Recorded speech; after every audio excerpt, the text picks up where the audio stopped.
음식에 담긴 재미있는 과학 이야기를 들어보는 시간입니다. 푸드톡톡 오늘도 이혜리 기자와 함께하겠습니다. 어서 오세요. 안녕하세요. 네, 저희가 매주 즐겁게 맛있는 음식 이야기를 나눴었는데요. 그런데 요즘 달걀 살충제 파문으로 인해서 먹거리에 대한 불안과 불신 이런 것들이 많이 확산된 것 같아요. 네, 맞습니다. 저도 음식 관련 코너를 맡은 기자로서 또 달걀을 즐겨 먹던 국민의 한 사람으로서 최근에 있었던 이 살충제 달걀 파문 굉장히 안타깝다는 생각이 많이 들었는데요. 그래서 오늘은 이 살충제 달걀 파문에 대해서 심도 있게 이야기를 나누어 보고요. 건강한 먹거리가 어떻게 나아가야 할지 그 방향성에 대해서 함께 이야기 나눠보도록 하겠습니다. 자세하게 좀 이야기 나누기 전에요. 이번 살충제 달걀 파문 제가 영상으로 정리해봤거든요. 화면 함께 보시면서 자세히 이야기 나눠보겠습니다. 유럽에 이어 국내산 달걀에서도 살충제 성분이 검출돼 큰 파장이 예상됩니다. 정부는 조금 전 자정부터 국내 모든 농장에서 생산된 달걀의 출하를 중지시켰습니다. 지금까지 살충제 달걀을 생산한 농가는 모두 52곳으로 늘었습니다. 친환경이라며 비싸게 팔린 달걀도 예외는 아니었습니다. 아직 불안하죠. 확신할 수가 없어 아직. 지금 제일 많이 먹는 게 솔직히 빵. 유제품 빵 많이 먹는데 이거 빵 어떻게 할 거면 요즘 솔직히 밥 대신에 빵을 많이 먹잖아요. 그런 것도 그렇고 진짜 너무 심각한 것 같아요. 아이를 키우시는 이제 부모님들 같은 경우에는 도시락 반찬이라든지 가정에서도 많이 먹는데 가격은 둘째 치고 이제 살충제가 이제 검출이 됐다라는 부분에 대해서 아무래도 좀 많이 꺼려지는 부분인 것 같아요.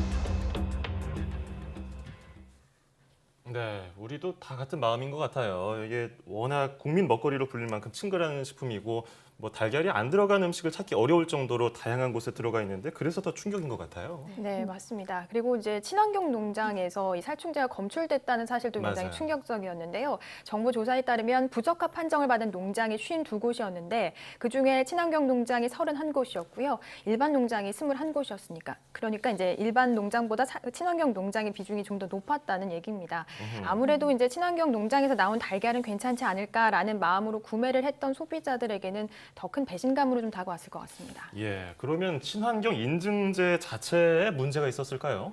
네, 현재 우리나라 친환경 인증 제도는 인증 업무를 위탁받은 민간 업체에서 대부분 진행을 하고 있었는데요. 예. 이 과정에서 정부는 이 업체를 지정하는 역할만 할 뿐 사실상 농장을 검증하는 인증 절차에는 관여를 하지 않은 것으로 확인됐습니다. 게다가 이 민간 단체의 상당수에 농림부 산하의 농산물 품질 관련 출신들이 재직 중인 것으로 확인되면서 예. 이른바 관피아 논란이 일기도 했습니다. 네, 그래서 농피아 이런 말도 생겨났더라고요. 네. 네.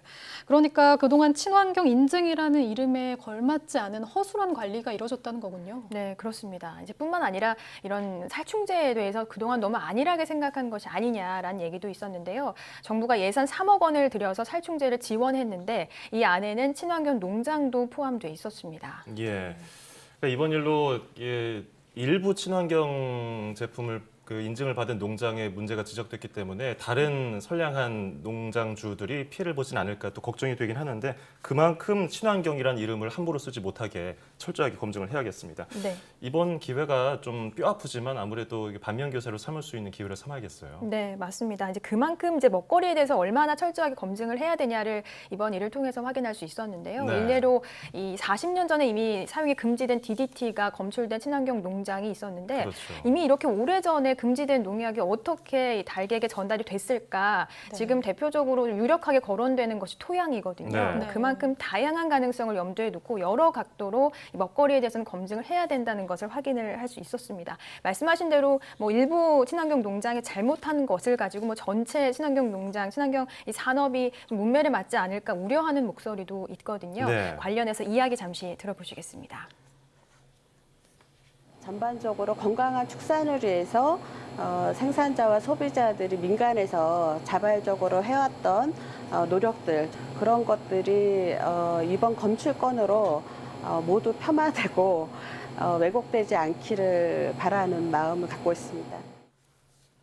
네, 이번 사건이 정말 화가 나고 또 힘든 일이지만 그렇죠. 전화위복이 됐으면 좋겠다는 생각이 드는데요. 그러기 위해서는 무엇보다 정말 대충 땜질식으로 처리를 하는 게 아니라 철저히 조사를 해봐야 될 것 같습니다. 네, 맞습니다. 근본적인 해결이 필요하다라는 목소리가 높은데요. 물론 이번 파문을 일으킨 여러 가지 원인들이 좀 거론되고 있지만 그중에서도 열악한 사육 환경이 굉장히 우려 목소리가 높거든요. 오늘 제가 리포트로도 보도를 해드렸듯이 이런 근본적으로 밀집 사육에 대한 문제가 해결되지 않으면 이런 일이 다시 일어나지 않을 것이다라고 보장을 할 수가 없는 상황인 겁니다. 예.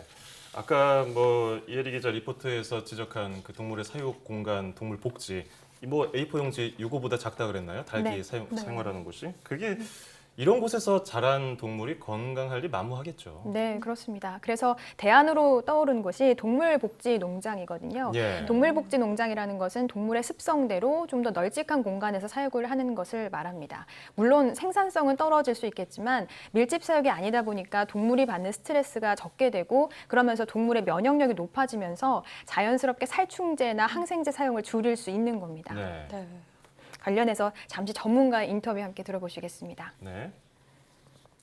동물복지 이야기는 동물복지는 가장 기본이 행동의 자유거든요. 지금 5가지 자유라는 게 있는데 신체적으로, 심리적으로 그러니까 몸과 마음이 가장 좋은 상태가 될 수 있도록 소가 됐든 돼지가 됐든 닭이 됐든 그 가축들이 살아가는 환경을 개선해서 그 가축들이 가장 최상의 상태에서 살 수 있도록 그러니까 건강하게 살아있던 그런 상태에서 만들어진 축산물이 좋은 축산물이고 안전한 축산물이 될 수 있다라는 거죠. 네, 저 역시도 취재를 하면서 이 동물의 자유에 대해서 좀 새삼스럽게 생각을 해볼 수 있었습니다. 네, 그렇습니다. 이게 인간을 위한 거 아니겠습니까? 모든 게 결국 인간을 위한 건데 또 아이러니하게 인간을 위하는 가축을 좀 생명으로서 우리가 존중하지 않았던 것 같기도 하고요. 네, 네. 맞습니다. 저도 그런 점에서 좀 반성도 되는데요.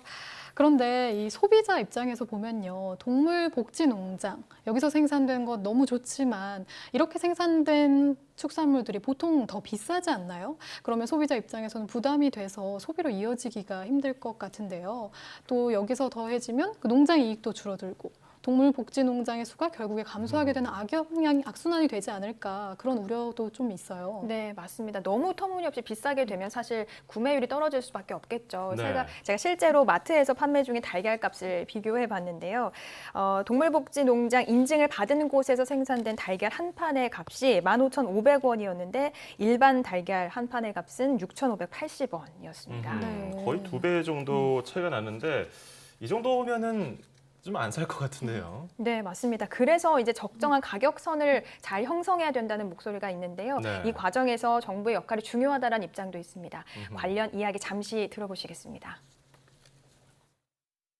동물복지 형태로 가기 위해서는 소비자들의 관심이 필요하고요. 동물복지로 가는 경우에 지금과 같은 공장형에 비해서 생산성이 떨어지는 것은 얼마든지 쉽게 추정을 할 수가 있습니다.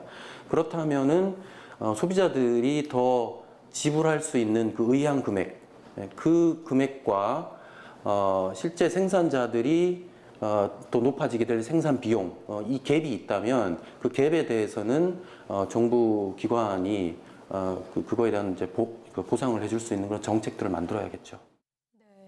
결국에는 건강한 먹거리를 생산하고 또 이것을 소비할 수 있는 그런 방향으로 나아가야 될 텐데요. 그러기 위해서는 우리의 인식도 정말 중요해 보이네요. 네, 맞습니다. 소비자들도 단순히 이제 가격만 묻고 구매를 할 것이 아니라 이 먹거리가 과연 얼마나 건강하게 만들어졌나를 좀 고민할 필요가 있을 것 같고요. 이번 일을 계기로 우리 농가 전체 그리고 특히나 친환경 농가들이 소비자들의 신뢰를 얻을 수 있는 계기가 돼서 구매로 이어지고 그러면서 우리 식품업계 전체가 좀 건강해질 수 있었으면 좋겠습니다. 예. 자, 오늘은 친환경 먹거리가 나아가야 할 방향 그리고 동물복지 농장에 대한 생각을 해보는 시간이었습니다. 오늘 잘 들었습니다.